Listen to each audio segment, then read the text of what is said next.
Jo només no estava en l'edició, no estava en la financiació, però el que sí que m'ha donat el temps és un coneixement social important de la ciutat, tant per dalt com mig per baix. Jo crec que és el que més me va quedar, no? El fet que no vas tindre més remei que conèixer diferents estrats de la ciutat, no? Jo crec que és el que més se m'ha quedat a mi.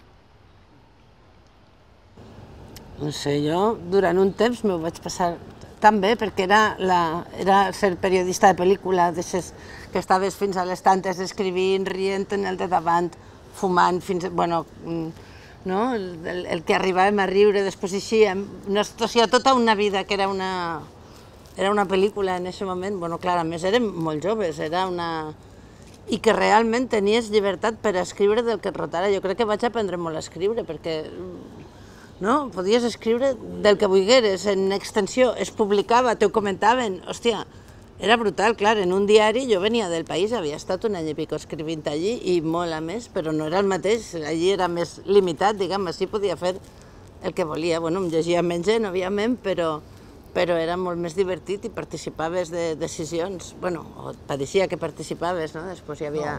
No, però tot el món, però teníem molts, com que a més estaven començant tots, ens ho permetíem tots. Hi havia de vegades líos, però ens ho permetíem tots. Clar, i adquiries criteri, cosa després vaig arribar a la redacció de TV3. Clar, era molt diferent, era una cosa molt gran, molt jeràrquica, cadascú només el seu, una cosa molt... Jo crec que no haguera après tant ni de casualitat, no? En un lloc on tot estava molt més mesurat i on jo vaig poder provar i equivocar-me 50 voltes, no? I encertar-ne alguna.